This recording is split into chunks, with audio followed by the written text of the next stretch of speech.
Salut YouTube, j'espère que vous allez bien, installez-vous confortablement. Aujourd'hui je vais vous faire gagner du temps, je vais vous faire gagner en productivité et même en confort de travail dans Unreal. Rien que ça, tranquille le mec, comment je vais faire ça? En vous présentant des tips, autrement dit des trucs et astuces. C'est une nouvelle playlist sur ma chaîne dédiée aux tutos, j'espère que vous allez apprécier ça.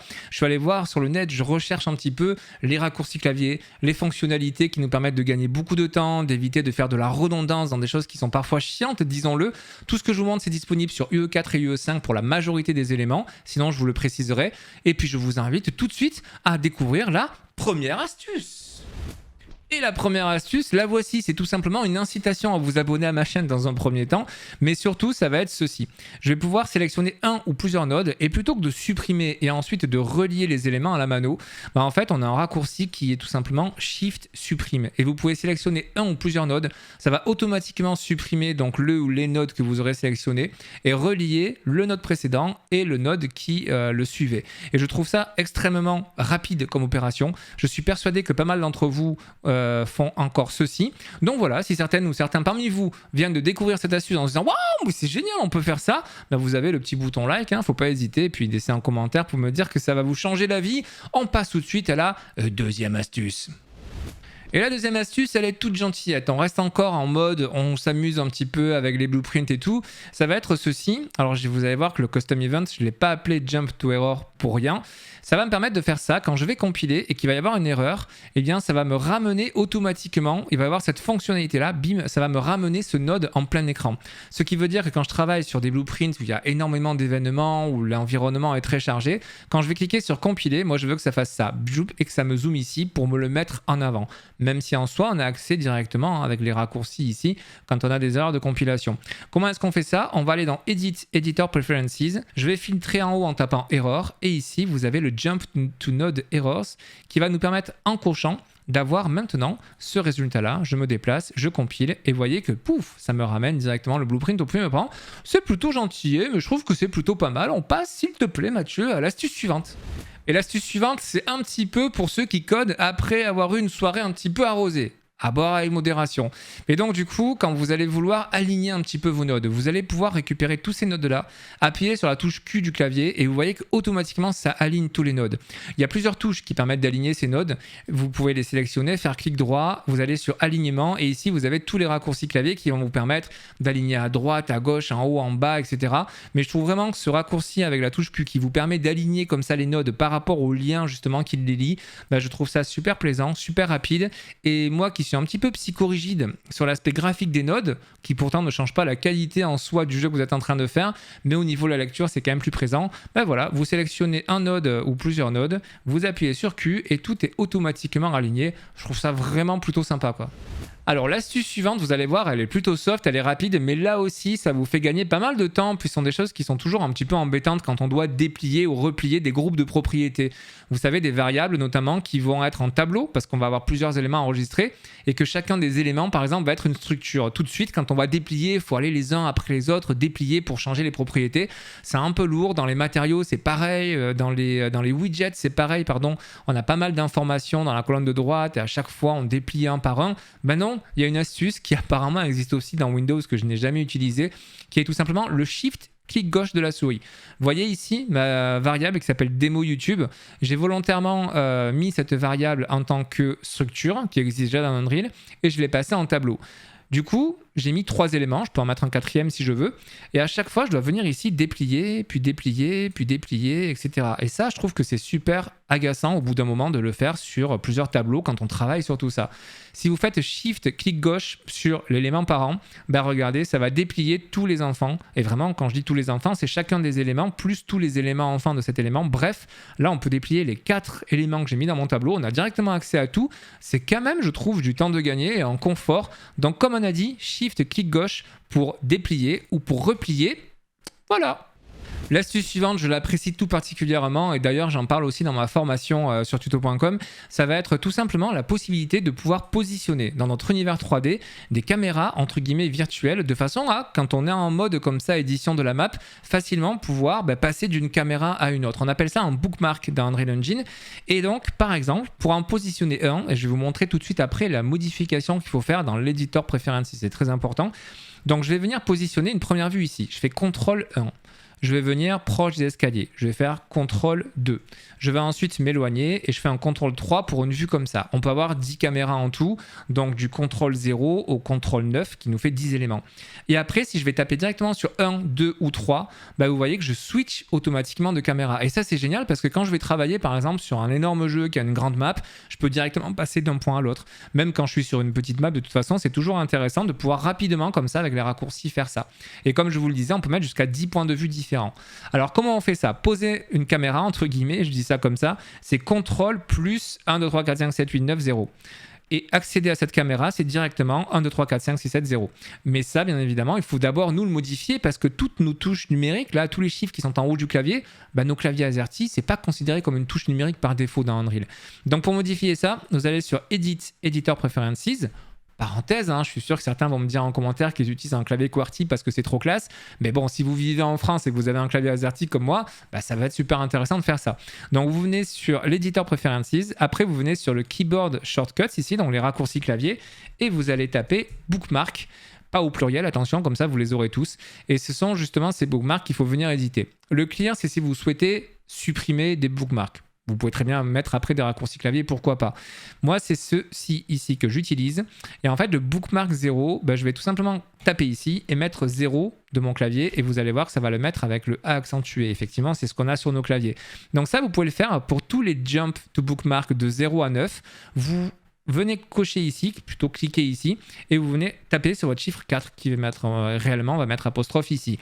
Vous faites tout ça pour tous les jumps. Et après... Donc ça va vous permettre de pouvoir sauter, comme son nom l'indique, d'une caméra à l'autre, mais d'abord, il faut les enregistrer. Le fameux contrôle 1, 2, 3, 4, 5, 7, 8, 9. Et donc, c'est toutes les fonctions de set bookmark. Vous venez sur le set bookmark 0, vous cliquez ici, vous faites contrôle 0. Et ainsi de suite, contrôle 1, contrôle 2, etc.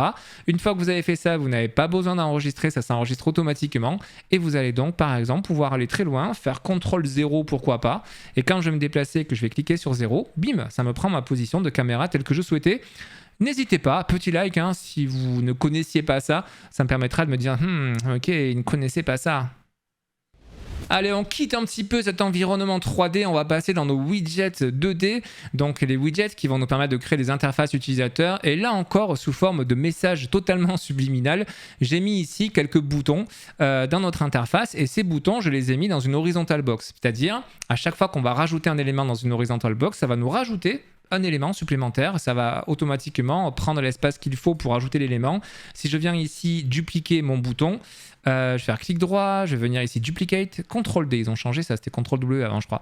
Donc duplicate, CTRL D, et vous voyez qu'automatiquement ça m'a rajouté un bouton dans mon espace. Donc ça c'est cool. Moi ce que je veux vous montrer, c'est que si au final vous vous dites tiens mais c'est pas une horizontal box qu'il me faudrait, c'est une vertical box, et bien pas de souci. Vous venez ici, clic droit, et ce que je suis en train de vous montrer marche pour plein d'autres choses que de l'horizontal ou du vertical. Et ici vous avez le replace with, autrement dit vous pouvez remplacer un type d'élément que vous utilisez dans votre widget par un autre. Et Unreal, il comprend ce que vous souhaitez faire, il va faire les modifications pour vous. Donc là, je viens sur Replace, il va me proposer automatiquement tout ce que je peux mettre à la place d'une horizontal box. Et moi, je vais prendre par exemple une vertical box. Et vous voyez que ça m'a pris tous mes boutons et ça m'a modifié ma présentation. Ça m'a mis cette vertical box. Et ça, je trouve ça vraiment génial. Moi, personnellement, j'utilise depuis pas mal de temps, mais je me dis, comme je l'ai vu passer en tips sur Twitter, je me dis que peut-être que tout le monde ne connaît pas ça et parfois s'embête peut-être à recréer un autre élément, à faire glisser les boutons. Vous pouvez le faire de façon automatique. Un autre élément que vous connaissez peut-être pas, qui est dans la même trempe, plutôt que de faire un remplacer par, vous pouvez aussi enrober, entre guillemets, l'élément que vous sélectionnez par un autre. Donc là, je vais prendre le wrap with, et je vais venir sélectionner par exemple un border qui est un cadre, entre guillemets, qui va englober tout ce que je viens de faire. Quand je vais sélectionner ce border, une fois que ma sauvegarde aura été faite, voilà, je prends mon border, je vais pouvoir ici rajouter du padding, par exemple, 20, voilà. Donc j'ai du padding qui est fait, on voit bien cette bordure blanche, on peut changer la couleur, c'est pas l'objet de cette astuce. Et si je viens sur vertical box et que je me dis finalement en horizontal box c'était pas mal, je fais un replace, je prends horizontal box et automatiquement vous voyez que ça me remet ma position. Et ça me garde le border tel qu'il était au départ, les mêmes propriétés de padding et tout. Donc voilà, faut pas hésiter à regarder dans toute la partie widget, mais il y a vraiment plein de choses qui sont super intéressantes, qui sont là utilisées et qui nous font gagner pas mal de temps Astuce suivante. Nouvelle astuce, et celle-ci je l'affectionne tout particulièrement, je l'ai découvert il n'y a pas longtemps sur le Twitter de Chris Murphy. Quand je vais passer sur ma plateforme, le personnage va être propulsé à un endroit mais qu'on a défini nous-mêmes. Ça en soi on peut le faire, sauf qu'il y a une fonction d'Unreal qui permet justement, quand on va lui dire je pars de là, je veux aller là-bas, et ça va automatiquement renseigner dans la fonction Launch Character, qui est une fonction qui permet de propulser le personnage, ça va renseigner automatiquement la velocity justement sur X, Y et Z pour que le personnage aille pile poil au bon endroit. C'est juste un truc de fou. Alors je vous montre tout d'abord la fonction Launch Character que vous connaissez probablement. Cette fonction elle est disponible uniquement pour la classe Character d'Unreal, donc les personnages, et vous voyez qu'ici en paramètre on a le Launch Velocity qui est donc X, Y, Z. Il nous faut une valeur de type vectoriel pour dire vulgairement, je propulse le personnage dans cette direction. Et donc pour cette direction, il faut savoir en X, Y et Z, en gros, la force qu'on lui met, quoi, la vitesse qu'elle doit avoir. Du coup, pour venir renseigner cette valeur, la fameuse fonction dont je vous parle, l'astuce, elle est ici. Le Suggest Projectile Velocity Custom Arc qui nous permet, en prenant une valeur ici en position de départ, qui va être à la position dans l'univers 3D de notre personnage, moi en l'occurrence au moment où il traverse cette plateforme, et ensuite, le end position, ça va être l'endroit où il doit se rendre dans l'univers 3D. Je vais en profiter pour vraiment reprendre ce qu'a fait Chris Murphy sur Twitter. Lui, il n'a pas fait référence à un autre acteur qu'il a déposé en jeu puis récupéré son world location. Dans sa plateforme, il a créé une variable, c'est ce que j'ai fait, qui s'appelle ici end location. Si je vous montre cette variable, elle est là. Hop là, end location, et je l'ai passé en instance editable pour pouvoir modifier ça dans l'éditeur, et surtout ici le show 3D widget qui nous permet de créer, c'est ce que vous voyez ici quand je vais sélectionner ma variable. Voilà, ça nous crée une représentation visuelle de cette variable et ça nous permet de beaucoup plus facilement changer les valeurs à la volée de cette variable qui, je vous rappelle, est de type vectoriel. Donc plutôt que de dire à la mano, je veux le placer en 2000 sur X, 1500 sur Y, etc. Non, vous avez une représentation visuelle et vous pouvez positionner l'élément où vous le souhaitez. Donc là, en renseignant ces valeurs, maintenant, si je lance le jeu, mon personnage, en passant ici, va être propulsé exactement au bon endroit parce que cette fonction, elle va me retourner en prenant la position de départ et l'objectif final, le launch velocity qu'il faut. Vous voyez qu'il y a un return value ici qui nous permet de dire si oui ou non on peut atteindre cet objectif-là. Il peut y avoir des éléments qui bloquent. Et si c'est le cas, enfin si on peut y aller, à ce moment-là, ça exécute la fonction, ça c'est moi qui l'ai rajouté, avec le launch velocity ici. Il faut savoir que cette fonction-là, il y a une autre version qui existe, le Suggest Projectile Velocity, qui est sympa aussi, elle est un petit peu plus touchy à appréhender, mais cette fonction, donc, elle a toujours le start et le end location, mais en plus de ça, on va pouvoir renseigner nous-mêmes la vitesse à laquelle on veut que le personnage soit propulsé. Et donc du coup, ça va tenir compte de cette vitesse-là que l'on souhaite au départ, plus l'endroit qu'il doit atteindre. Et on peut modifier d'autres valeurs, etc. À savoir qu'il y a deux types de courbes qui sont dessinées, une qui est la plus directe possible et une qui va aller taper le plus haut possible, entre guillemets. Si vous cochez ça, ça va être celle qui est la plus courbée, qui va le plus en hauteur, qui va être actionnée, qui va être sélectionnée. Et donc du coup, si je fais mon test, vous voyez qu'on va aller exactement au même endroit, sauf qu'avec cette fonction, je lui ai dit, tu lances mon personnage à une velocity beaucoup plus importante, et hop, on arrive pile poil au même endroit. Donc voici la petite variante qui était à connaître. Dernier point par rapport à cette astuce, qui est intéressant de connaître, j'ai repris exactement ce qu'avait fait Chris Murphy, c'est cette fonction ici, le transform location. Pourquoi est-ce que dans ce code, j'ai utilisé un transform location? Cette fonction nous permet de prendre une variable de type vectoriel, autrement dit, un emplacement dans l'univers 3D, un point dans l'univers 3D, relative à un acteur. D'accord, donc on a un location qui est non pas world, mais relatif à un objet qui est placé. Autrement dit, je prends mon téléphone, je prends ma tasse de café. Mon téléphone, dans l'espace monde, il est situé à Montpellier, etc. Ma tasse de café, elle est juste située à 10 cm de mon téléphone. Elle n'est pas située à 10 cm du centre de la Terre. Donc le relatif, c'est vraiment ça. J'ai ma position relative à cet objet. Et cette fonction de transform location, elle va prendre justement la position de ma tasse qui est à 10 cm et elle va retourner la position GPS dans le monde de ma tasse. Et c'est exactement ce qu'elle fait avec la position de ma variable. On vient renseigner ici, par la petite fonction que je me suis faite, le getActorTransform, c'est le transform de ma plateforme qui est là. Le transform, je vous rappelle que c'est le mix du location, du rotation et du scale. On a ces trois informations-là qui sont retournées. Donc ça me prend cette valeur. On vient renseigner ensuite justement la valeur de type vectoriel de ma variable relative à ceci. Et ça va prendre cette valeur, la convertir en espace monde et me retourner ça. Voilà ce que je pourrais vous dire sur cette astuce. Un petit peu plus statique quand même, si vous débutez Unreal. Mais par contre, si vous êtes à l'aise avec Unreal et que vous ne connaissez pas cette fonction, je pense que là, vous êtes en train de déboucher le champagne et peut-être même mettre un petit like à ma vidéo. Bon, là, Voilà, écoutez, je sais qu'on arrive sur la dernière astuce, tout le monde est triste, il y a même la météo qui est en train de pleurer sur Montpellier, mais je tenais quand même à vous dire que vous avez le bouton de like et l'espace commentaire qui est là pour me dire Mathieu, on a bien aimé ce format, donc n'hésite pas à en proposer régulièrement. Et puis également, il y a un tout petit placement produit personnel que je voulais faire. Vous pouvez me retrouver tous les jours sur Twitch de 10h à 11h sur ma chaîne Mathieu_UE. Vous pouvez également me retrouver sur ma chaîne principale sur YouTube qui s'appelle Mathieu, sur laquelle je parle de création de jeux vidéo sans forcément rentrer dans les techniques de type tuto. Voilà, passons maintenant à notre dernière astuce qui est au sein des fonctions d'Unreal Engine, quand on a comme ça des paramètres, des valeurs, des variables, vous les appelez comme vous voulez, ces petites pastilles bleues, jaunes, rouges qui nous permettent de pouvoir accéder à la valeur de ces variables, sachez que vous n'êtes pas obligé de les transformer en variables locales pour pouvoir les réutiliser dans votre script si vous voulez éviter d'avoir 36 000 fils qui se passent les uns sur les autres.